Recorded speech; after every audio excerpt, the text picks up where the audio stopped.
Good evening, everyone, and welcome to the session of Quispamsis Town Council for November the 1st. Approval of the agenda, please. It's been moved by Councillor Big.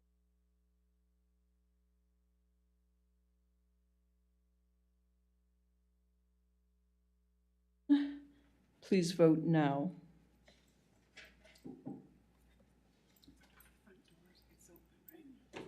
Jennifer, just check the front door, make sure it's unlocked.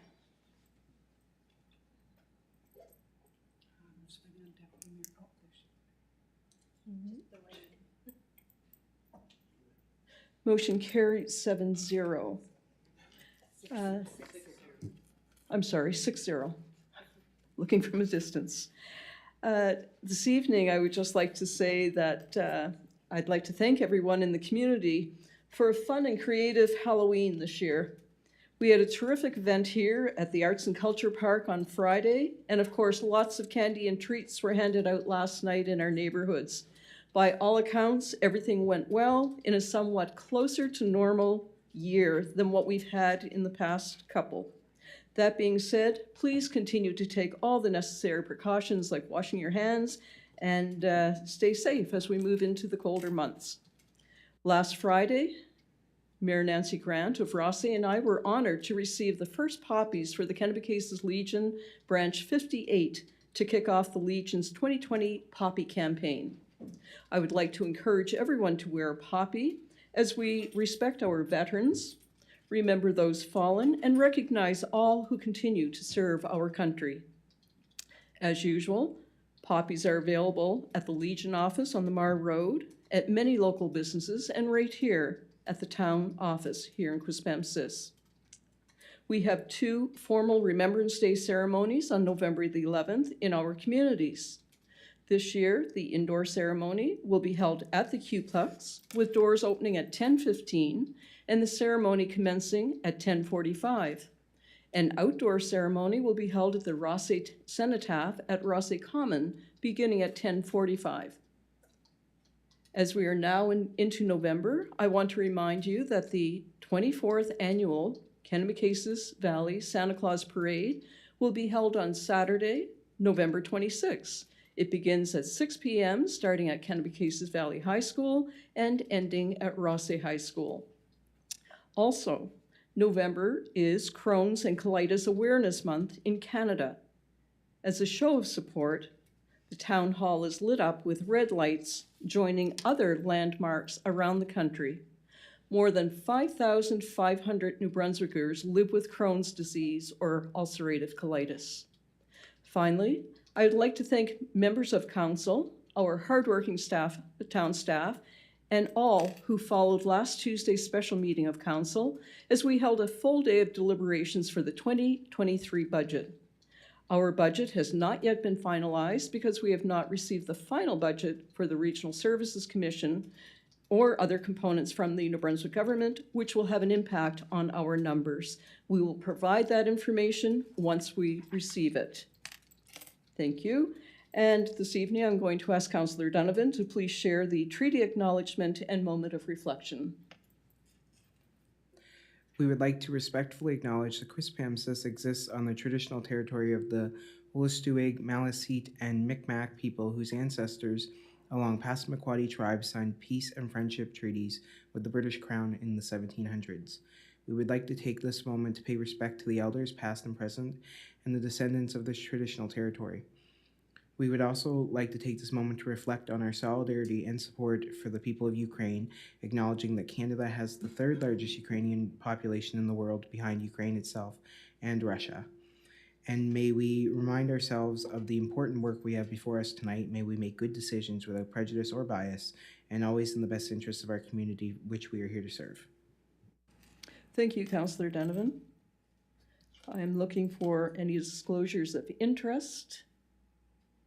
Seeing there are none. This evening we have absent from our roster Councillor Olson, who is with the New Brunswick,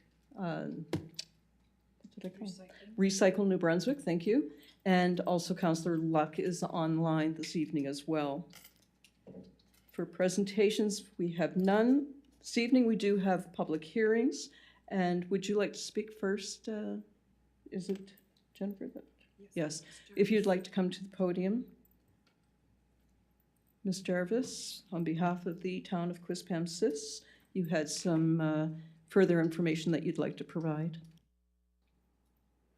Thank you very much, and good evening, councillors.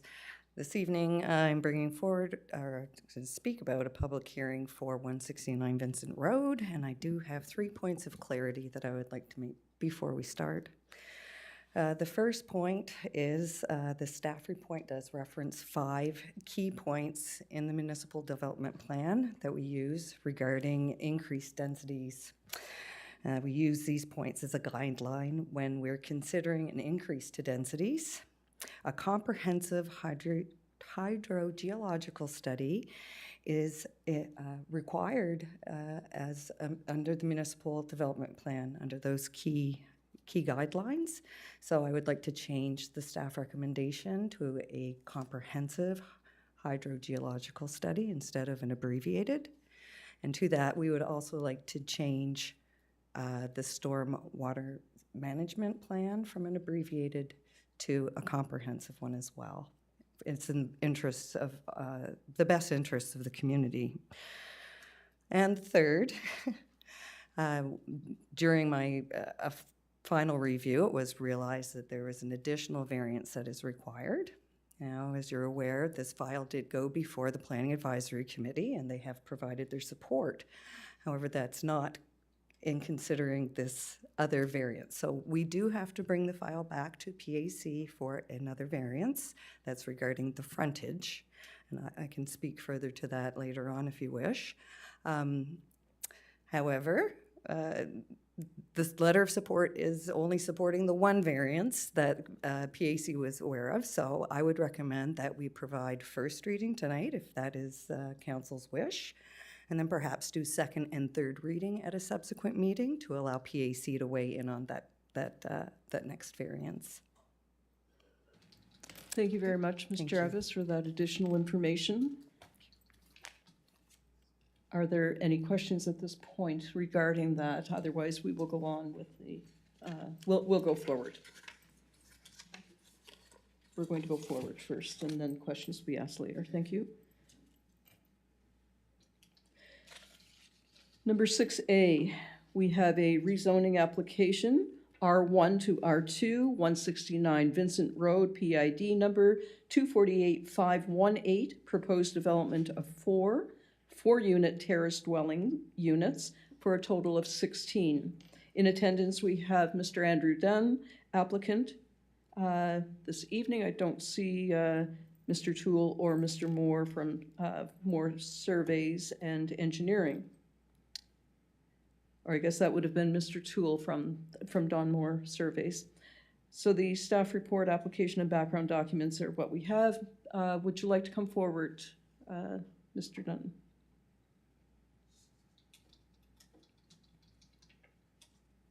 Would you like to speak to the project itself?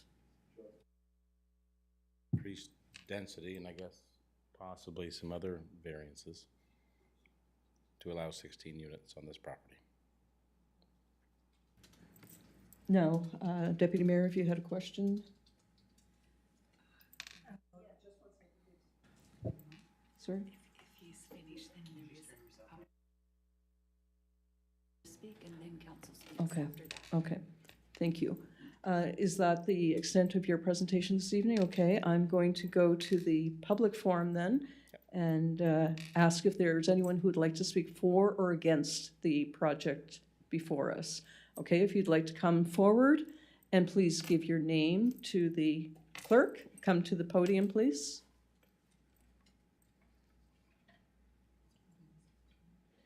Good evening and welcome. And all members of the council. My name is Shirley Persad, and I live at 9 Carmack's Court, Quispamsis, and I would like to address this rezoning application. First of all, and I know I did submit a letter of concern to you or to the town clerk, and there's some of the members that have signed this letter. They're not here this evening, but anyway, I would like a description of the purpose and structure of this pond, as they called it. What I wrote down is example, because my husband's also in construction, and he said, would it be like a swale or a French drain? Because the residents are concerned that it could be a mosquito breeding or stale water pond behind our properties. Number 2, I wrote, what is the city's bylaw and or the developer's responsibility for the maintenance of said pond to ensure the above does not occur? And number 3 is, will the pond have a proper drainage system if it does exist? And if so, where will the water go? So these were the 3 concerns regarding this stormwater management pond. Number 4, this is the big concern. How many wells will be drilled for the size of the property? Can the water table sustain our properties, this proposed development, which is 169 Vincent Road, in addition to the new properties that are being built across the street on Galmorgan Drive and the new properties that are to be built, I guess, on Gold Rush Drive? So number 8, I wrote, we, the owners of 9 Carmack's Court, would like to propose a slight change to the location of proposed 4-plex behind us. That's the one that would be built behind our property, in order to provide more space and privacy from the boundary line for both parties involved if this does go through. There's only a 7.9 meter buffer zone, which would make both properties very close to each other, ours and the 4-plex. When looking at the proposed rezoning application, there would be enough room to allow for a change to the said 4-plex in question. We would be happy to go over these plans with the developer if this did go through. The next and last concern, will the good trees be left and or new trees planted along the buffer zone? As right now, there are a few mature trees there, but there are a lot that are ready to fall, and whether or not there would be more and new proper mature, not maybe mature, but good trees planted. And thank you for allowing me to speak. Thank you, Ms. Prasad. Now we will have the proponent come up, right? And, okay. Is there anyone else who would like to speak for or against the project? Is there anyone else who would like to speak for or against this application? Is there anyone else who would like to speak for or against this application? Thank you, Ms. Prasad. I'm going to ask the developer to return to the podium to respond to some of your queries. Thank you. To the best of my knowledge, the pond is a dry pond that would be used in 100-year storm occurrences where it would collect the water before infiltrating into the municipal services. So it would be grass most of the time. The pond would be grass. Would be grass. Yeah. Rarely would it have water. In terms of trees, we'd love to leave as many trees as possible. In terms of moving the building, if it was feasible, absolutely. I don't know that it is. And I believe that was all the wells, sorry, 1 per building. Yeah, there'd be four wells. There'd be One 4 per building, wells, yeah. and there has to be a comprehensive hydrogeological study done prior to the development going in.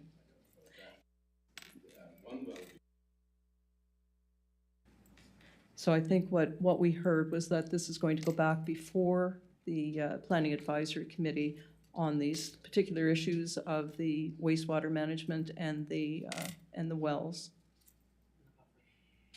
And the buffer as well. Thank you very much.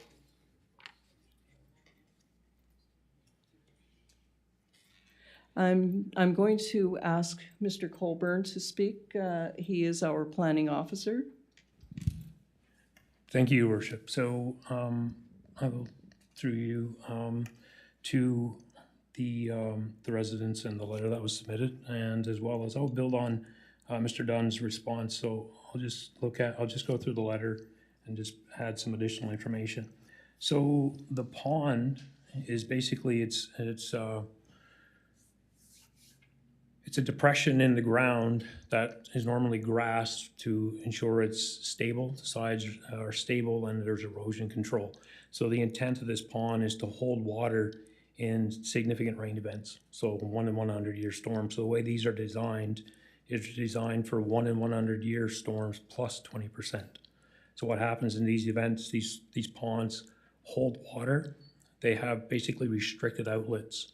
And what that does is it holds back the water to allow it to dissipate over a longer period of time. These ponds generally do not hold water consistently. They basically empty, they dry, and when the rain event's over, usually within 24 to 36 hours, they're dry.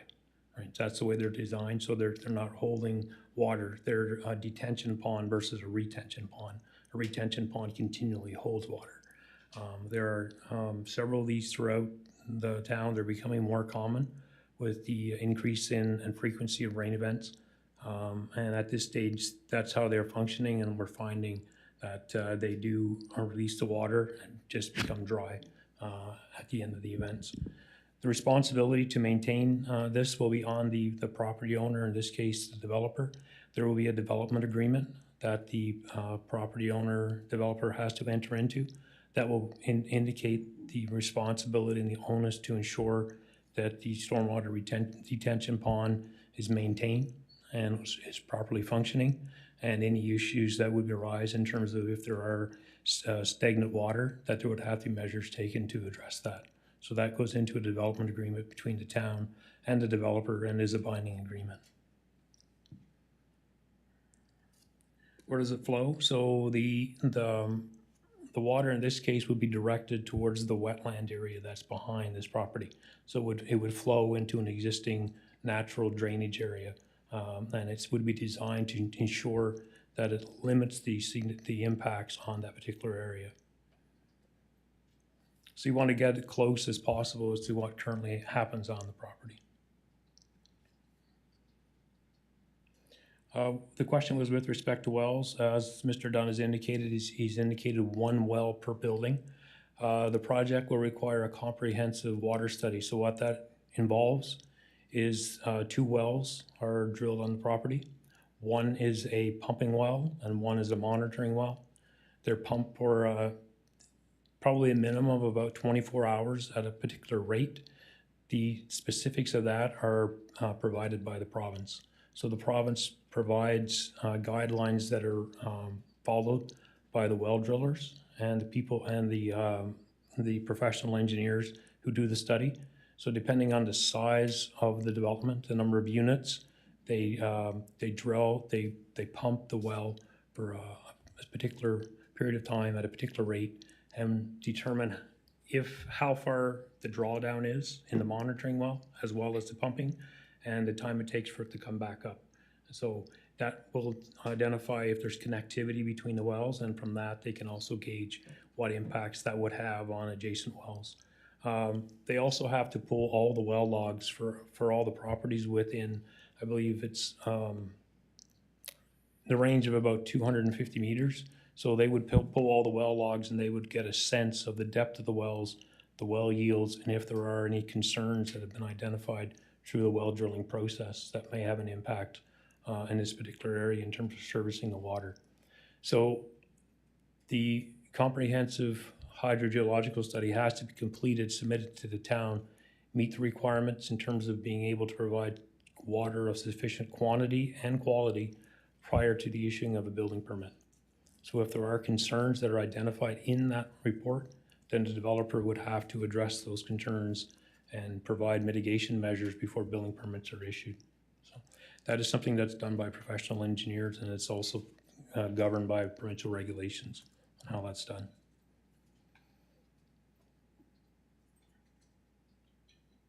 So in terms of relocation of the building, there was a couple of iterations of this plan that was submitted. Originally, the buildings were pushed back further away from the Vincent Road. So what the plan has done is it actually pulled the buildings closer to the Vincent Road. There was a variance that was granted because the setback from the Vincent Road is 15 meters, or approximately 50 feet. So this, I think the building line in this particular case is about 7.5, so about 25 feet, which pulled the buildings forward again. And there was an iteration that actually had, I believe, 3 buildings on one side, 1 building on the other, with the pond in a different location. And when the engineers looked at it, there were some challenges in terms of stormwater management with that particular configuration. So this was the option that was provided, keeping the buildings close to the Vincent Road. That was the sort of the ideal location for the stormwater management pond. So that's the reason the configuration is as it currently presented to council and to the town. In terms of the buffering, what's ultimately required, the zoning bylaw requires 6-meter setback from a sideline to the building itself. In this particular case, I believe that's met. And within that 6-meter setback, the minimum buffer is 3 meters of trees. So what we encourage and look at is how can you maintain the existing natural vegetation. So there's usually limits put on how far you can cut in that particular area, as well as the development agreement carries stipulations that says where necessary, the developer must enhance the buffer, which would include planting of trees of reasonable maturity to provide an acceptable level of buffering between the properties. So again, that element is something that is standard practice in terms of our development agreements and with these types of developments. From a zoning bylaw perspective, the proposal currently meets the requirements. However, that doesn't mean that the developer can't work with the town or the adjacent property owners to look at areas where it can be enhanced. Okay, so that's something that is part of the development agreement as well. The other thing that we try to do is in some particular cases, when it comes to these types of projects, the clearing mechanisms or methods that are used sometimes damage the roots of the trees in the buffer area. What we try to do is impose restrictions that say once you start getting closer to the buffer, then you have to cut by hand and not use mechanical equipment that would ultimately damage the roots, and essentially the trees would die. So that's also taken into consideration as part of the approval and the development agreement. So I think that probably answers the questions from my perspective. I'll open to more. Thank you, Your Worship. Thank you very much, Mr. Colburn. Hopefully that has clarified some of the queries and certainly addressed the questions that were presented this evening. Deputy Mayor Scryer. Thank you, Your Worship. I have 3 questions, and either the developer or Mr. Colburn could answer the question. I think the first question would be for Mr. Colburn, and it would be the buffer to the wetland. I'm thinking about during construction of the actual buildings. Sometimes we see excessive rains and runoffs, and how would that protect? How would the wetland be protected during the construction phase?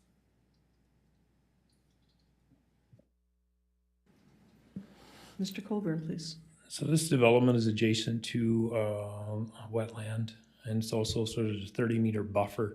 That buffer was recently delineated, I believe, by Fundy Engineering, so there's been sort of a readjustment of where the buffer is.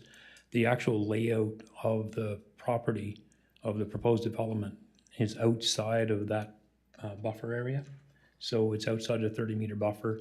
So it's been already submitted to the Department of Environment, and the standard practices would apply, which would mean your typical silt fencing. What we would recommend, and we would be looking at in this particular case, would the actual pond would probably be constructed early in the practice, so any surface water and drainage goes into the pond versus directly ground, flow over the ground and then into the wetland.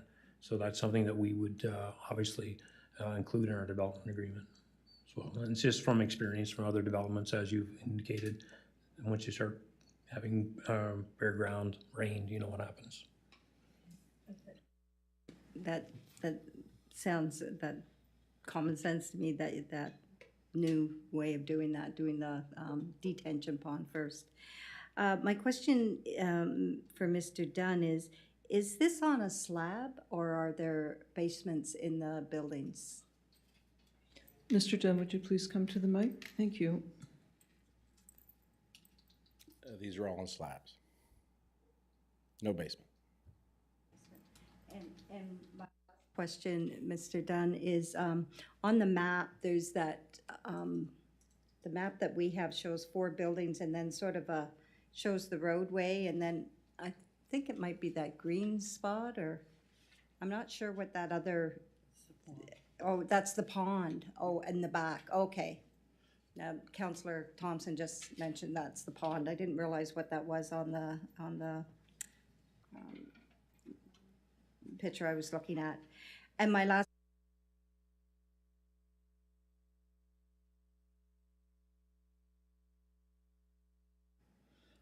of maybe a more mature clientele in these buildings. So I'm just wondering what your thoughts are on that.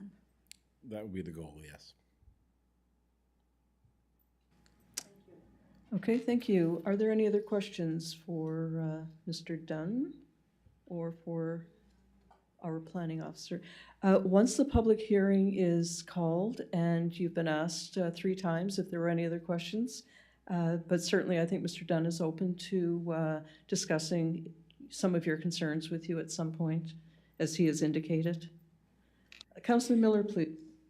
Thank you, Your Worship. Through you to Mr. Dwight, the planning officer, I think.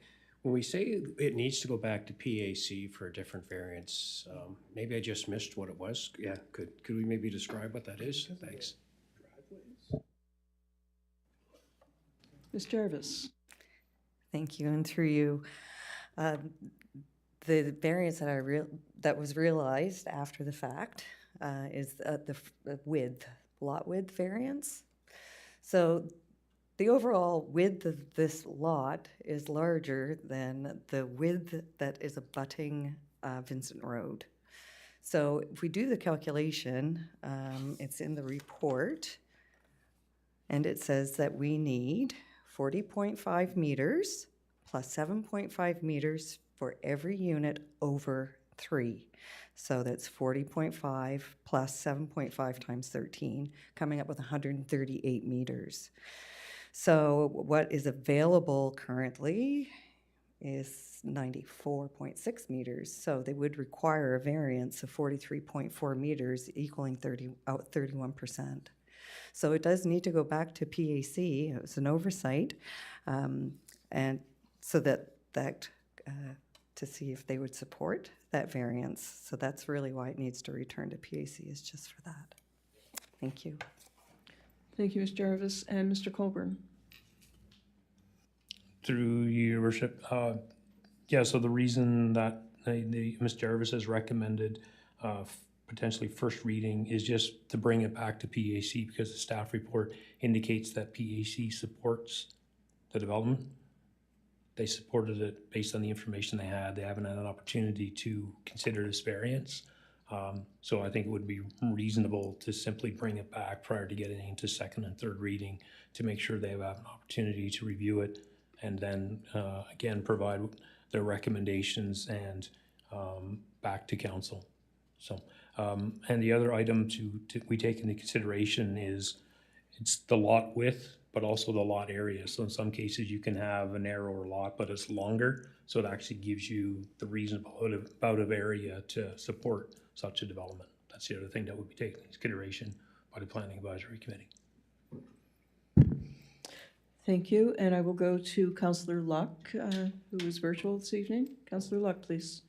Thank you, Your Worship. I just had a quick question, I guess, through you to Mr. Colburn. I don't, the Director of Engineering and Works in the meeting tonight. It was in regards to the change in variance or the distance between Vincent Road and where the first building will start being built. I believe it went from 15 to like 7 or 7.5 meters. And I guess my question is kind of thinking in the future, because Vincent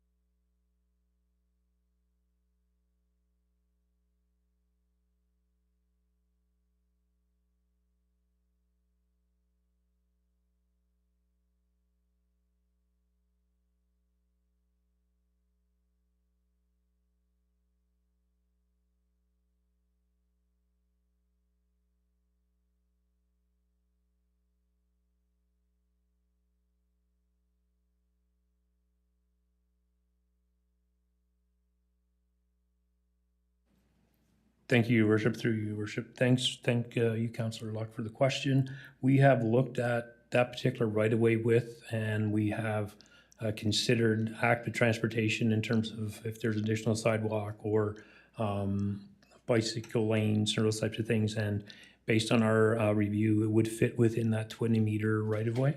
So it would be similar to the Southwood type of right-of-way developments that happen, which is indicated and show there's ample space to be able to support those elements.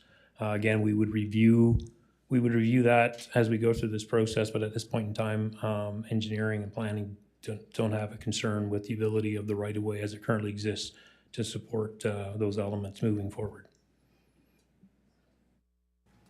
Councillor Locke, does that answer your questions? Yes, thank you very much. Thank you. And sometimes we can't see the screen, so please just let me know by voice that you have a question. I don't mind at all.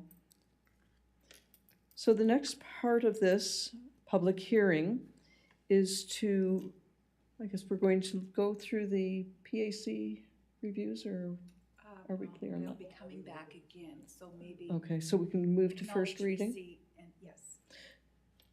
Okay.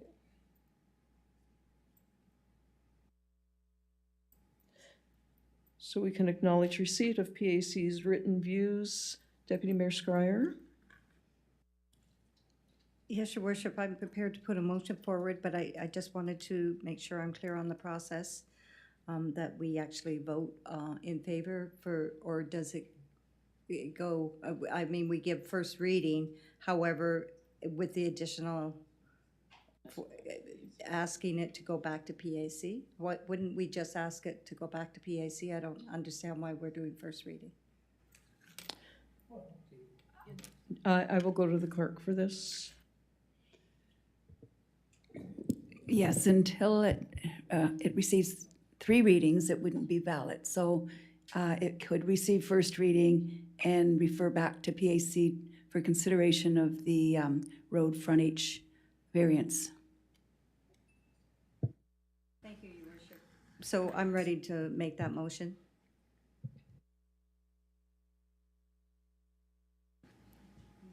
There's a motion there. But the motion will be amended. Yeah, I'm adding the PAC. Clerk would be amending. Okay.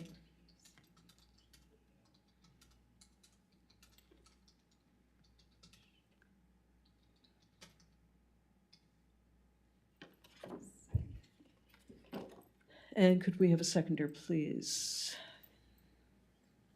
Here. Councillor Thompson.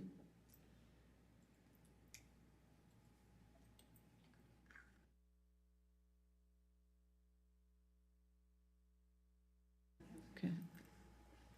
Just for the sake of those listening, we will read the motion, please. Through you, Your Worship. Motion was moved by Deputy Mayor Schreier, seconded by Councillor Thompson.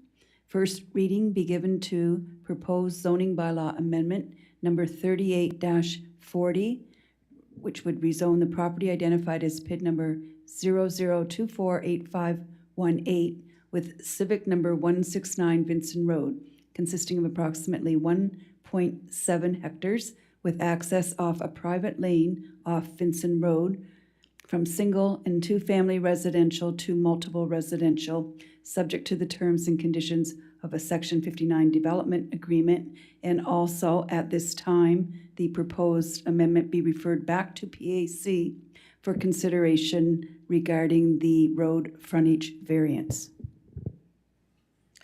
Thank you, Madam Clerk. On the question, Councillor Miller. Thank you, Your Worship. I guess on the question, when it goes back to PAC, there's just, I think one question.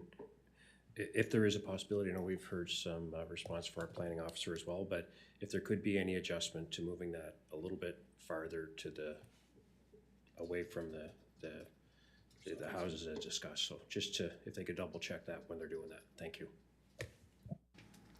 Thank you, Councillor Miller. On the question, was that a change to the motion in addition to the motion? The mover says she is fine with that. Seconder is fine with that as well. Thank you. And on the question, Deputy Mayor Scryer, please. Thank you, Your Worship. Just for clarification, there was three issues that came up, going from an abbreviated to a comprehensive geological study, and the abbreviated storm sewer study, and then the additional variance. So in the amendment, would we not add those two others, the going to a comprehensive?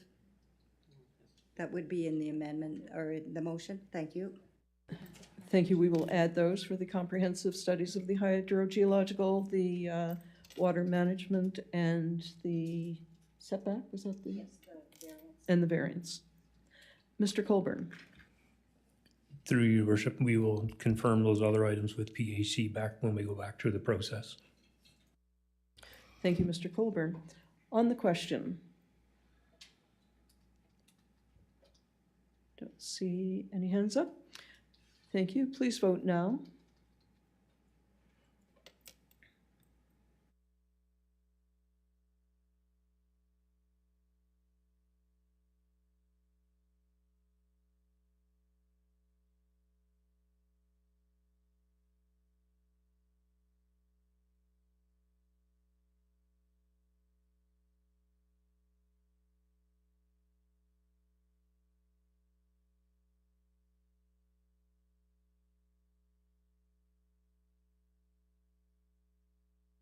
Carried 6-0.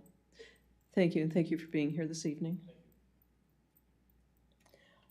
Item number 7, minutes of previous meeting. Councillor Donovan, please. I would move that the minutes be approved as prepared. It's been moved by Councillor Donovan, seconded by Councillor Thompson. On the question, seeing there are none, please vote now.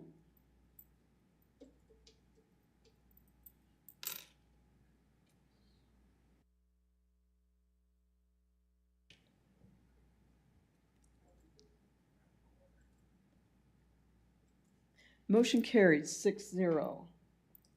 Item 7B, October 25th, 2022, special meeting, proposed 2023 budget meeting.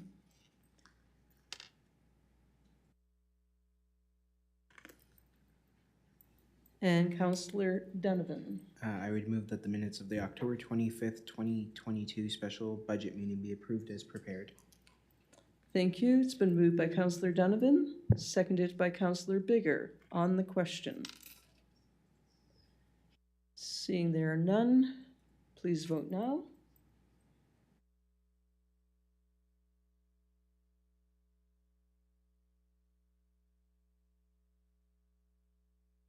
Moving along to item number 8, unfinished business. 8A, Town of Quispamsis proposed 2023 budget. I'm going to our town treasurer, Krista Brandon, please. Thank you, Your Worship.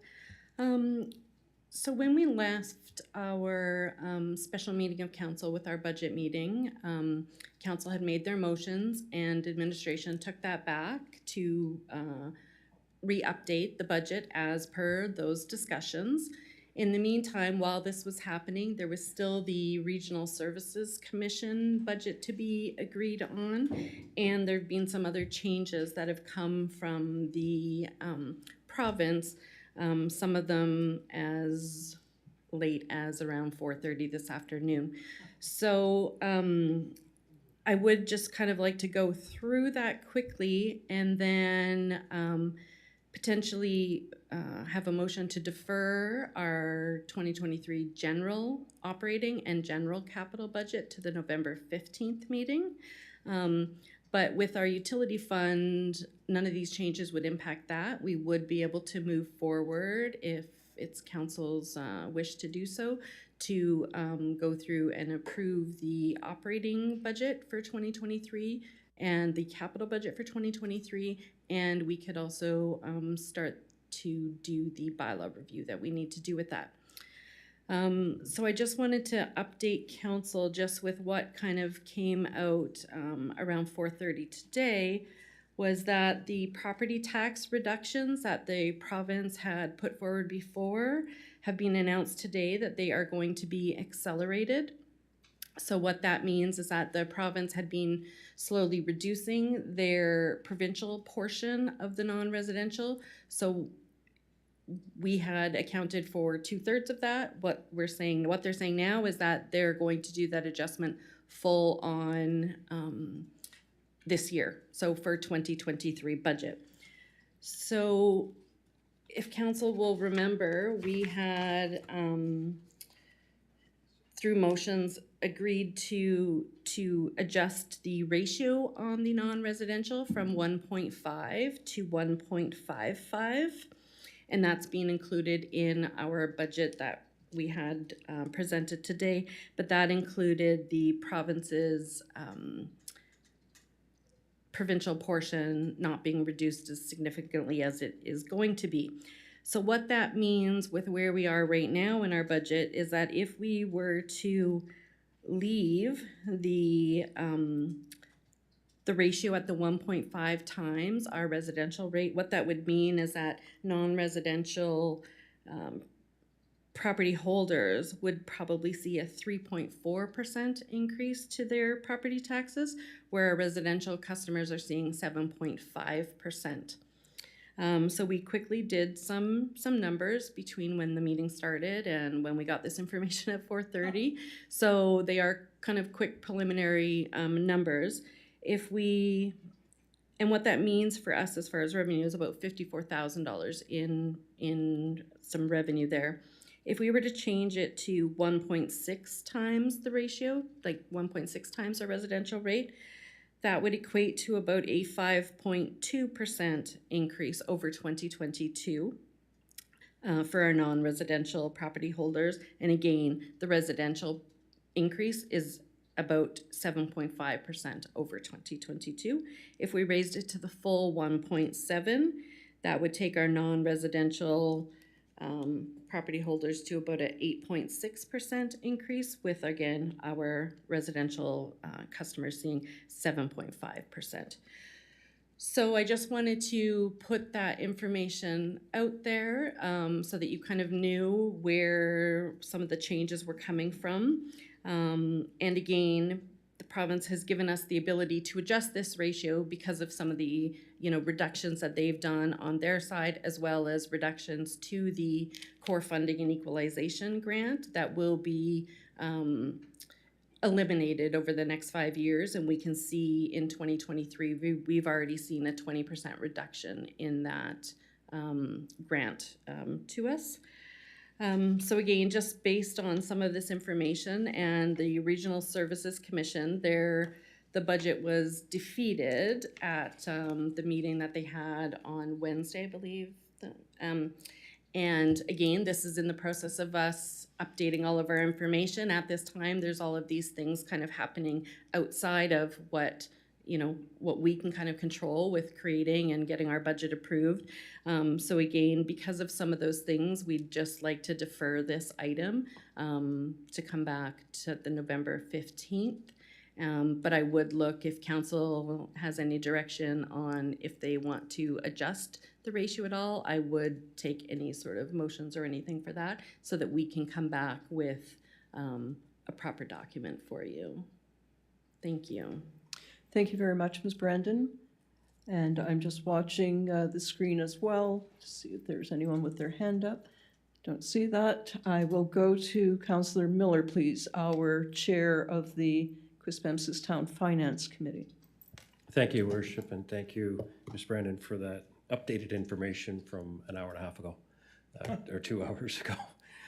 I think it's also appropriate that we do defer the capital and the operating till then, but also we got another portion of our budget that's still not finalized, and that has to do with the Regional Service Commission. So that's still not finalized. So I think we need to know exactly what's going to happen, what's in, what's out, what's not going on, because as we all know, it was turned down at the RSC level. I'm sorry if I'm using the wrong letters, RSC level, and we're waiting for Minister Alain to come back and have the discussions, but as of right now, we don't have that information. So we're voting on, or we could have potentially been voting on something that's still not confirmed. So with this other addition, I think it's appropriate that we defer that portion. I'll make that motion if everybody's okay. I'll let it, if anybody else has any questions. And also, I think it may be appropriate, I did send out a late email. I apologize about our rink rates.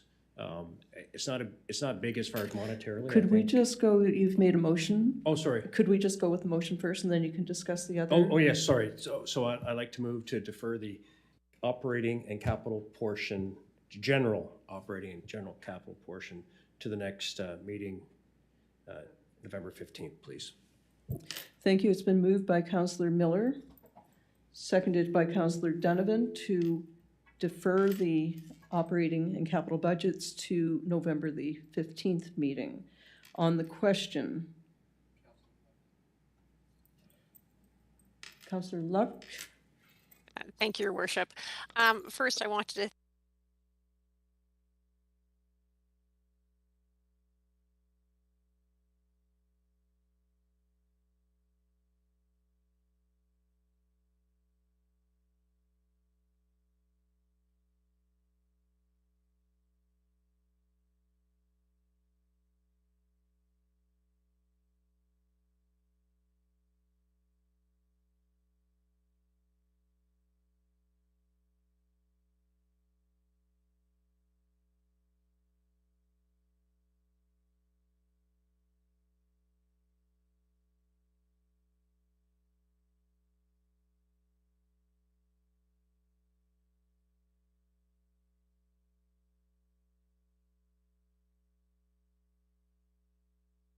like for the non-residential.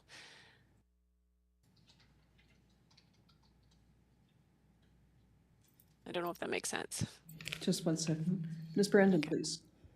Through your worship to Councillor Luck, yes, we do have a spreadsheet that it's grown over the last couple of weeks, but we do have some different scenarios in there where we have our full non-residential tax rate and what that would look like as a whole for our town, and then as an example of a $1 million non-residential property, and that's where kind of some of the numbers I have. So I can definitely have that emailed out to council tomorrow. Thank you, Ms. Brandon. Thank you. Thank you, Councillor Luck. On the question, we Deputy Mayor Squire, please. Thank you, Your Worship. Through you to our treasurer, can you tell me what the figure is for the proposed decrease now for the province? Is it like before we were working on a figure of 1.9, $1.96 or something? What is that figure now? Thank you, For Deputy Mayor the, for Squire. the ratio after?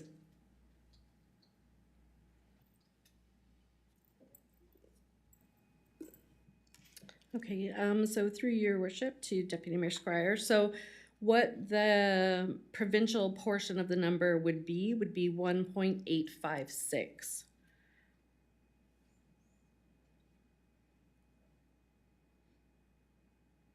So currently what we do is we take our residential tax rate, which we have as right now is currently being 1.2849.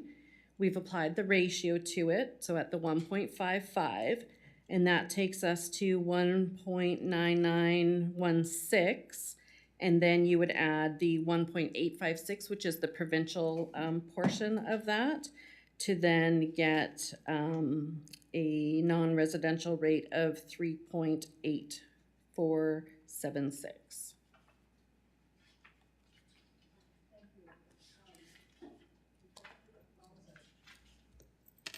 There we go. I do have a follow-up question, and this is sort of nice that we have this opportunity where we've got a little bit longer to talk about this, because it is a big concern of our budget and what the impact that it's going to have on our residents. So the 0.05 cents on, or the 0.05 on the ratio factor that we approved a couple of weeks ago was 1.55. So that 0.05 additional to take it up to 1.55, I just want to make sure you're okay following me here.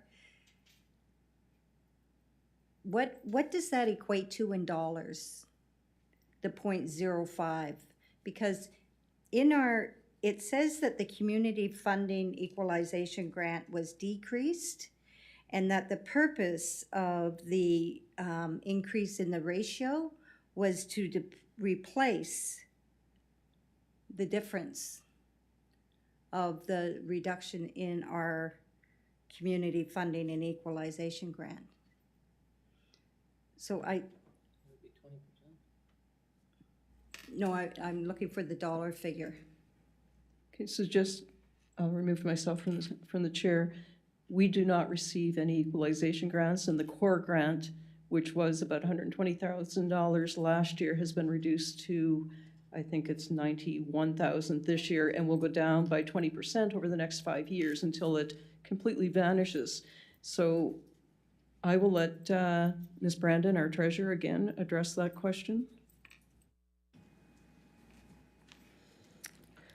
Your Worship, through you to Deputy Mayor Schreier. So the difference between the 1.5 and the 1.55 is not very much. It's like a few $100s when we compare it back over against the 2022. So the extra gain, because this is on the ratio, we adjust the tax base piece. So we have about $54,639. If we had the 1.5, it would have been about $53,943. So about $700 or $696 is what that 0.05 piece means. Thank you, Ms. Brandon. Any other questions, comments? So I do have a question. I'll remove myself from the chair. When was the last time that there was an increase in the non-residential rate? Is that historical? That's quite some time ago. Okay. And what would be about the percentage of non-residential in this area? So what would be the percentage of residents compared to non-residential businesses? Through your worship, so when we look at our assessment tax base, 94% of that is residential and 6% of that is non-residential. So when we look at our tax base of 2.2 billion, about 85 million of that is non-residential. So again, but it's a 94% residential, 6% non-residential is what's in our tax base. So that being said, the residential tax rate has gone up, or sorry, residential assessment has gone up between 10 and 18%, and the non-residential has gone up about 4% based on those numbers? Through your worship, yeah, When we looked at, so we looked at our municipal assessments today and kind of did a summary on that. And our municipal assessments on our municipal property that we own within the town went up about 4.7%. And so what we're using in our calculations, because again, some have gone up and down, we're using about 8% for the non-residential. Thank you very much, Ms. Brandon. Deputy Mayor Skari, I'm just going to Yeah, go that's to fine. Councillor Miller first. Oh, Council- thank you, Your Worship. I've just, I was hopefully put clarity, and our treasurer actually stated at the very first, so 0.5 cents, I think this is the question that Deputy Mayor was asking. The 0.5 is $54,000. So if you go from a 1.55 to a 1.6, it's about an extra $54,000 more than, Go to 1.6. over, yeah, so I think that not the was what, 0.05. yes, yeah. Thank you. I hope that helped.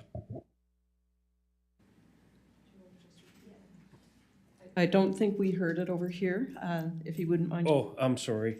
As the treasurer had actually stated at the first, that additional from going to 1.55 to a 1.6 adds about $54,000 to the overall take, but it's basically taking, I don't think it takes all, it takes part of some of what the province is now reducing yet again. So there still is a tax savings overall for the non-residential. Yeah, and we're just taking a portion back from them. But anyways, I think when we get all the information on Excel spreadsheets the next day or so, that then we can look at it that way. Thank you, Councillor Miller. Deputy Mayor Skari, please. Thank you, Your Worship, and I realize to the treasurer that this information is coming in fast and furious at the last minute. And I thank you and your staff for everything you've done to keep us up to date on this. I guess it's more of a comment than asking the treasurer something, but I would certainly like to see, moving forward, I always felt that the intent of a reduction in the provincial rate was to allow housing such as apartment buildings to have more of a opportunity to reduce rents or to keep rents stable for their people and their tenants. And we seem to be in a situation where all non-owner occupied is clumped into one category, regardless if it's an apartment building, regardless if it's a small business, a craft shop, or regardless of whether it's a cottage. And so I'm just hoping, and I would like to see us encourage the province to look at getting the proper software, getting the proper data so that we can really analyze, where people in our municipality are paying more. We've all heard stories of rents going up and people having to, because of the increase of assessments, that they're very worried about their ability to pay their rent. So I would encourage us, and I would like to see the town formulate some type of correspondence with the province on that as to, what we can do or what the province can do and to speed up the process so that the software is actually able to do that for us and our residents. I think that would be a big plus for everybody. So, I think yeah. there's a motion on the table, Okay. I believe. So if you wanted to make that motion, let's go through this motion first after the questions are done. Were you finished your comments on that? Thank you. I was just going to say, so if the treasurer wanted to comment. No, the treasurer has indicated not. Just looking to see if there's anyone else that would like to comment. And I believe that there was some more news coming out of the government offices today regarding property taxes on secondary properties, such as apartment buildings, and that what had been identified as being something that was going to be eliminated in a year or two down the road, it looks like it may be done this year. So as I say, again, I'll take myself off the seat. out of the chair. What has been happening with the Regional Services Commission meetings is that, just to reiterate, the budget was unanimously voted down. This weekend, we had a request from the minister for some clarity on why that budget was not accepted. That was done, and it would have been submitted to Minister Elaine on the weekend. Today is Tuesday. We are hoping that we will have some sort of a response within the coming days regarding the RSC budget. So I know that it is a frustration for everyone, and certainly for the hard work that has been done at every municipality on budgets that are being undertaken under this new Regional Service Commission plan. It certainly is throwing some curveballs at our Treasury Department. So on the question, once again, I'll return to the chair. Any further questions? So this motion was to defer the operating and capital budget to the November 15th meeting. Seeing that there are no questions, no comments, please vote now.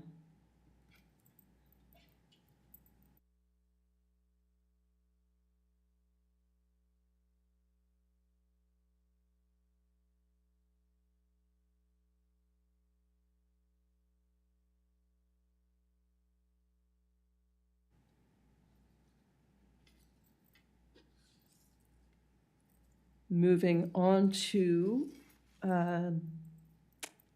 we will go first to Ms. Brandon.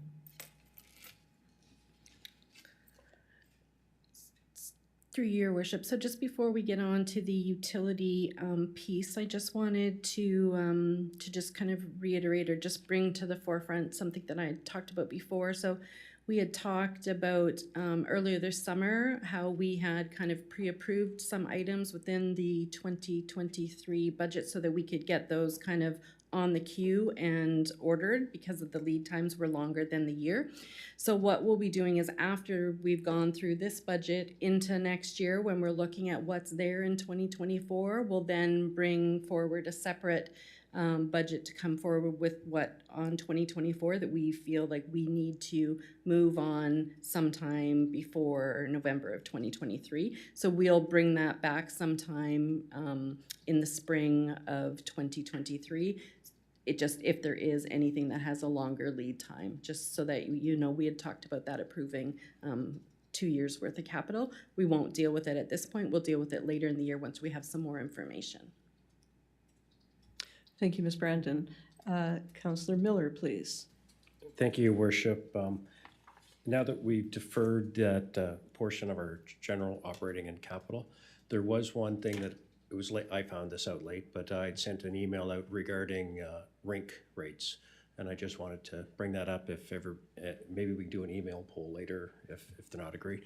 But I went into Place St. John. I went to see what our surrounding communities were charging for profit ice times, and currently this year they charge $293 for profit when somebody goes in there to rent the arenas for profit. Even at our 2023, our next year's rates, adding the $30 on, we're still going to be cheaper. So you could actually technically rent the Qplex cheaper than you could rent the Gorham or the Bellier, as an example. So I had just put a proposal in there to, if because right now we go $30 over the adult rate, is even if we went 45, that would bring the Qplex up to $293 in 2023, which probably still will be cheaper because I'm sure the St. John rinks were going up. So the treasurer had mentioned to me before, it's not like it's a lot of money, I think a couple $1,000s, but it's just to make, I mean, our operating deficit on our Qplex is 1.1 million. So it's just a minor adjustment. It won't change the tax rate, but it was just an oversight. So it was just that comment. And the last one, and I'll make a motion on that, but the comment, and thank you, Your Worship, because I know you're going to the meetings, but when we looked at the capital, I did a quick summary myself of all the current 5 year and the next 5 year, and currently St. John on those facilities that were asked to do capital or been asked to look at capital, over the last 5 years, they averaged $703,000 a year, give or take. And in the next 5 years, it's 2.5 million almost. So significantly change in the next 5 years versus the last. So thank you for your discussions at that level. I don't know how we want to do whether it's an email poll or not. Or actually, I'd like a motion. I'll do the motion, and then if they want to approve it, we do the for-profit rate, change it from $30 over prime to $45 over prime to make us in line with the rest of the municipalities. Thanks. I'll second the motion. So it's been moved by Councillor Miller, seconded by Councillor Bigger, that the rates go to,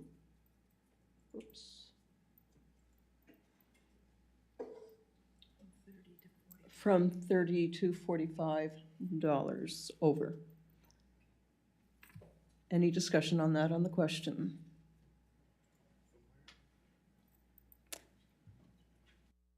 Please vote now.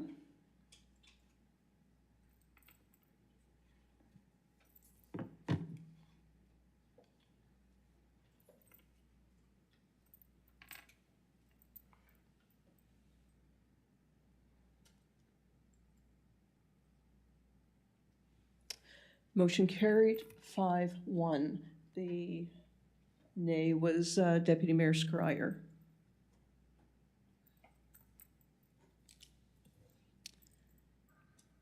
And Councillor Miller, were you going to make another motion?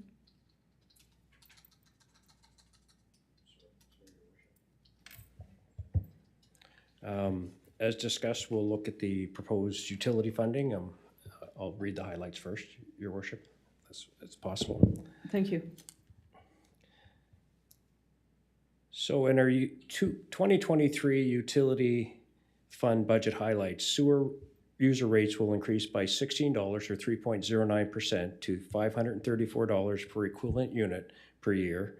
The water user fixed fee charge components and all meter sizes will increase by approximately 3.2%. For residential homes with a basic meter size, this means a change of $250 to $258 annually. The water user fee consumption charge component will have a 3.2% increase. Usage for the first 96 cubic meters per quarter will increase from $1.0199 to $1.0525, and the rate in excess of 96 cubic meters per quarter will increase from $1.6151 to $1.6668. Larger meters have a higher usage threshold for the two rates. Utility capital expenditures. The total utility capital fund budget is $983,000. This includes utility capital, $48,000 for utility operator truck replacement, sanitary sewer, $50,000 for Parkside collector assessment, Route 1 crossing, $750,000 for Ngadola Point wastewater pumping station upgrades, Phase 2, with some extra funds, are $35,000 for Wildwood Street entrance drainage, grading and paving, paving. For water systems, we're going to put $100,000 for uranium treatment for the Ridgewood Park system. The funding sources are $166,000 from the Canadian Community Building Fund, formerly known as the gas tax, and $817,000 from the Utility Operating Fund. As our asset management plan indicates, we need to put funds aside now to ensure we have money available when we need to replace and maintain our infrastructure as it ages. This budget does also include transfers to reserves of $38,609 as we are funding more from our operating fund this year. As part of this budget, we have included $75,000 for wastewater condition assessment study as we work towards having an approved long-term financial plan. This amount will need to be increased to ensure we have a fully funded utility plan. Thank you, Councillor Miller. And so if we get into the utility operating budget, I would resolve that pursuant to paragraph 1174 of the Local Governance Act, the total budget for the town of Quispamsis water and wastewater disposal utility for the ensuing year would consist of total revenues of $3,765,827 and the total expenditures of $3,765,827. It's been moved by Councillor Miller, seconded by Deputy Mayor Scryer on the question.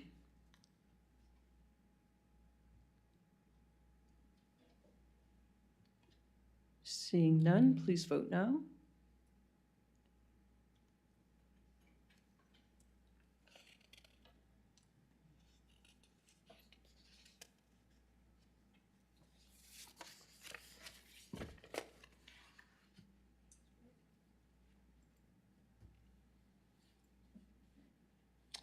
Motion carried 6-0.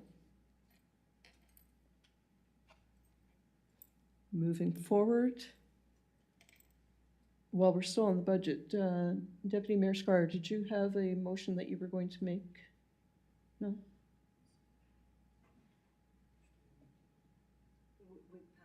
Okay, thank you. On to correspondence. Oh, sorry, capital utility.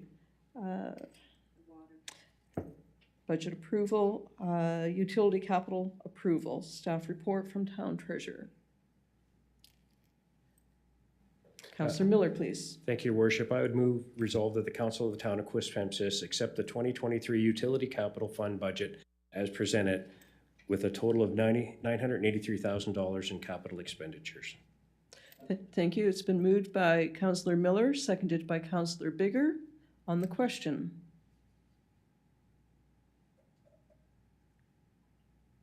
Seeing there are none, please vote now.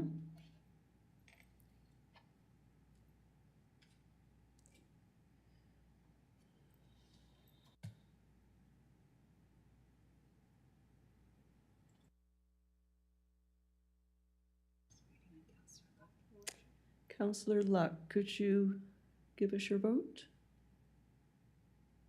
Yeah, I did submit it over email. I'm not sure or on the system, but yes. In favor. Okay. Motion carried 6-0. Thank you. Now, number 9, on to correspondence. A letter from Rick and Emily Cormier, request for resurfacing of the Old Neck Road.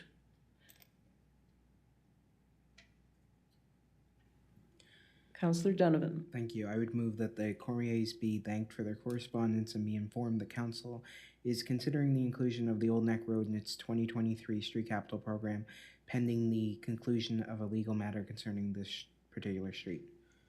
Thank you. It's been moved by Councillor Donovan, seconded by Councillor Miller. On the question.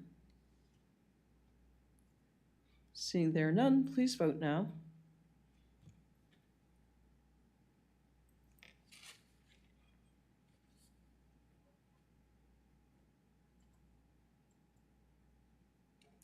Motion carried 6-0. Item number 10, bylaws. 10A, proposed sewerage utility bylaw amendment number 05-23, a bylaw of the municipality of Quispamsis respecting sewerage utility.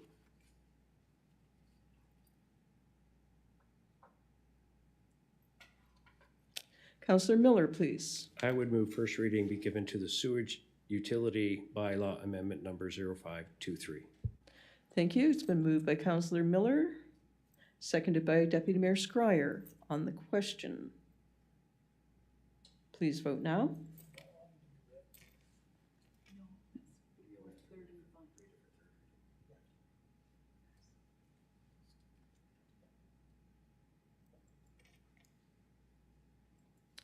Motion carried 6-0. Item 10B, proposed water utility bylaw, amendment number 24-18, a bylaw of the municipality. Oops. Second reading. I'm ahead of myself. Councillor Miller. Thank you, Your Worship. I move second reading be given to sewage utility bylaw amendment number 05-23. Thank you. So it's been moved by Councillor Miller.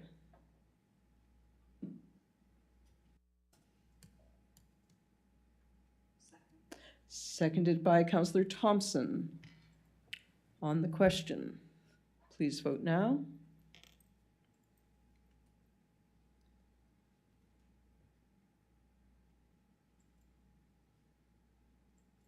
Motion carried 6-0.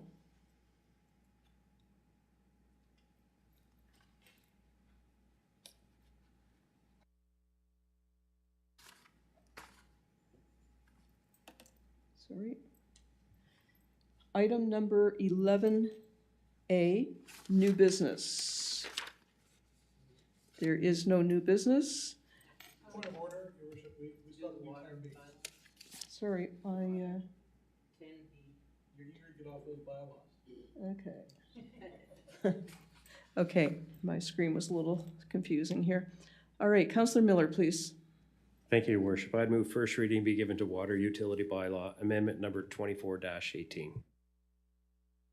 It's been moved by Counselor Miller, seconded by Counselor Thompson. On the question, please vote now.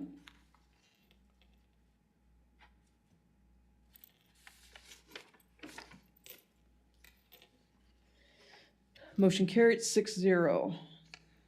Item number 11, no new business. No, Your Worship. Second reading of the bylaw, and then we'll be done with it. I'm having an awful rough time here. Counselor Miller, help me out here, please. Thank you, Your Worship. I move second reading be given to Water Utility Bylaw Amendment number 24-18. Thank you. Thank you, Counselor Miller. It's been moved by Counselor Miller, seconded by Counselor Bigger. On the question. You know the song, Help Me Make It Through the Night.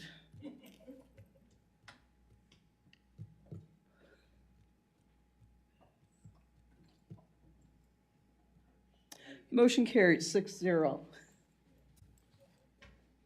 Okay, ladies and gentlemen. No new business.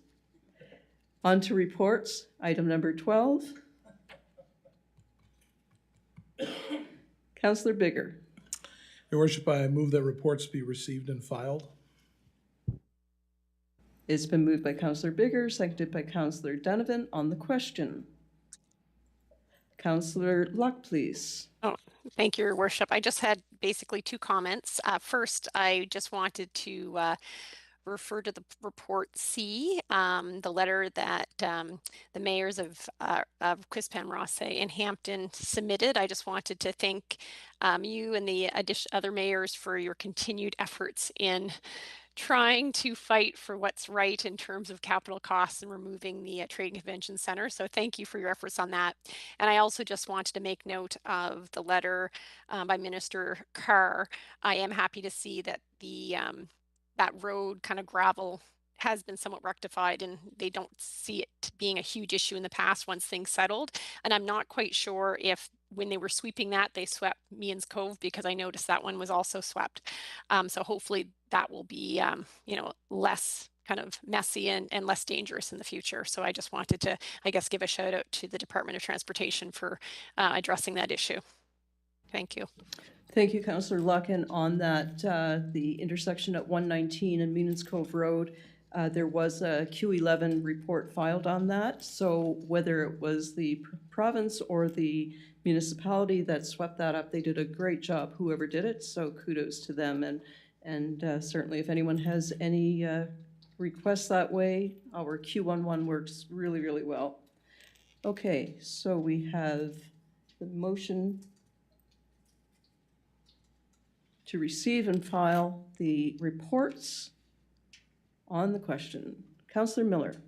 No, I was going to second. Okay. Please vote now.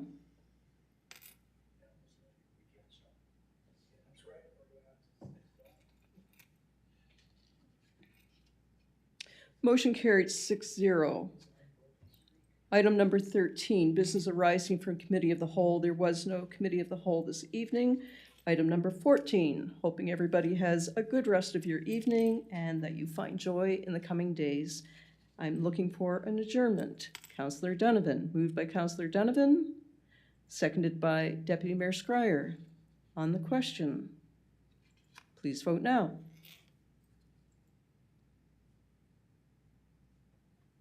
Motion carried 6-0. Have a wonderful evening, everyone. Goodbye to those that are virtual, and have a good drive home, everybody.